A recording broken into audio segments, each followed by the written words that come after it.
আসসালামু আলাইকুম। দেশ ও প্রবাস যে যেখান থেকে আজকের এই ভিডিওটি দেখছেন, শিকদার ভিলেজ লাইভ ইউটিউব চ্যানেলের পক্ষ থেকে আপনাকে জানাই স্বাগত। এইখানে তো পাট আপনারা দেখছেন যে জাগ দিছি, তো পানির অবস্থা বেশি একটা ভালো না, পানির পরিমাণও কম। তা যদি পানির পরিমাণ যদি কম থাকে তাহলে ওই ক্ষেত্রে পাট যখন পচনশীল হইব, মানে পচবো পরিপূর্ণ, তখন পাটটা তো উড়াই দিব, কারণ পাটের যে আঁশ আছে এই আঁশটা তো লওয়ার জন্য পাটটা উড়াই দিব। তখন যেহেতু পানি কম, তখন ঠিক তার পাশে, যেহেতু আমার পুষ্করিণীতে পানি নাই কিন্তু তার পাশে পানি আছে, এখন এই পানি ফ্রি এনার্জিতে কিভাবে এই পুষ্করিণীতে আনা যায় চলেন তা একবার ট্রাই করে দেখি। তো এইটা যেহেতু একটা পাইপ, তো এই পাইপটা কিন্তু অনেকটা বড়। এই পাইপ দিয়ে কেমনে ফ্রি এনার্জিতে পানি উত্তোলন করা যায় তাই একবার ট্রাই করে দেখি।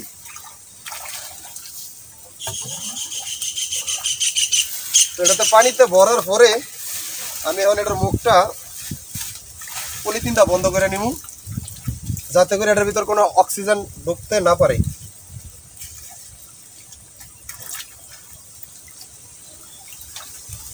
কারণ পাইপটা কিন্তু আগে পানিটা ভরে নিতে হইব, পুরো পাইপটা পানিতে আগে ভরাট করে নিতে হইব। তো আমি পানিটা ভরাট করে নিলাম, কারণ প্লাসটা ফুটা দেখা যাইতেছে, প্লাসটা ফুটা। এবার দেখি এটা কিন্তু বাইরে তো হবে না।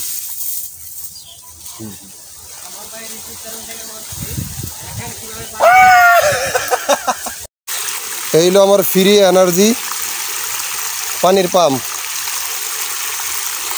এইলো এখানে আমি পাট জাগ দিছি পাট পচতে, আর অপরদিকে যদি আমি দেখাই, এইলো ফ্রি এনার্জি পানির পাম্প। আপনার কোনো ইঞ্জিন নেই, ইঞ্জিনবিহীন পানির পাম্প। আপনারা দেখেন, যদি আমি দেখাই, এই হলো সরাসরি পানির এই লাইন। এখানে এই যে এইখান থেকে পানি ইঞ্জিন ছাড়া সরাসরি পাইপ দ্বারা আমার এই পুষ্করিণীতে নামতেছে। কোনো ইঞ্জিন আছে? ইঞ্জিন নেই, ধুমসে পানি পড়তেছে, কোনো প্রকারের কোনো এনার্জি নেই, সম্পূর্ণ ফ্রি এনার্জিতে পানি।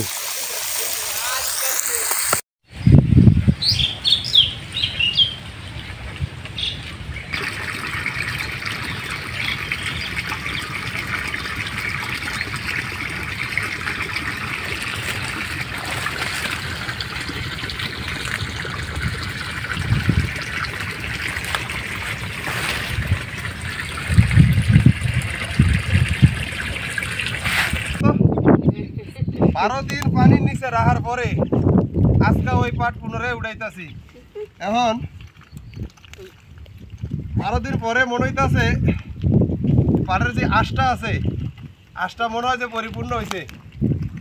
তো এখন আজকে পাট উঠাইতেছি, তো দেখেন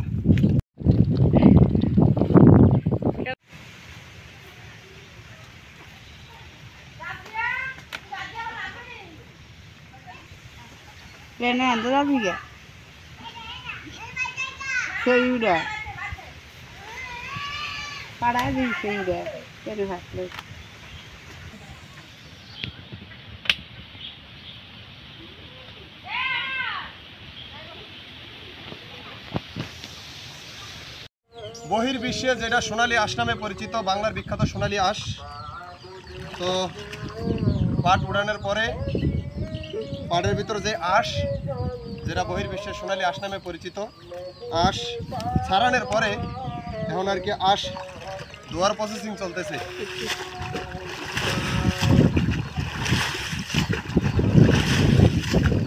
আসলে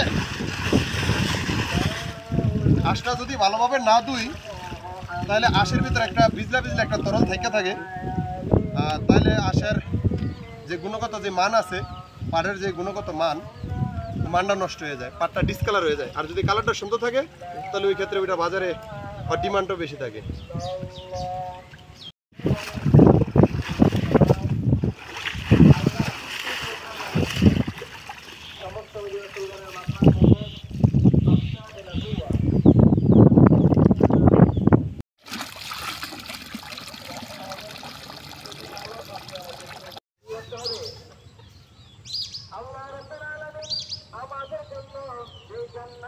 পাট ধোয়ার পরে পাটের পানি শুকানোর জন্য এইভাবে ভ্যান গাড়ি দিয়া যেখানে তারে শুকানো হইব অর্থাৎ ডায়েট করা হইব ওই ডায়েটের জায়গায় তারে নিয়ে যাইতেছি।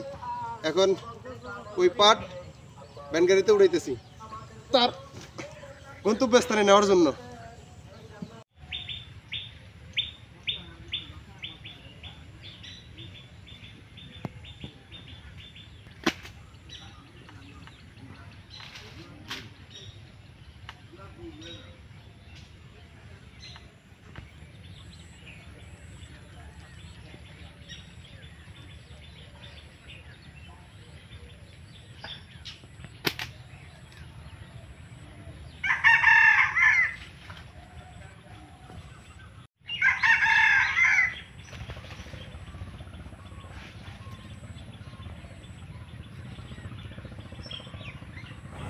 আজ এ পর্যন্ত, কত হবে নতুন কোনো আরেকটি ভিডিওতে। সে পর্যন্ত ভালো থাকুন, সুস্থ থাকুন। আল্লাহ হাফেজ।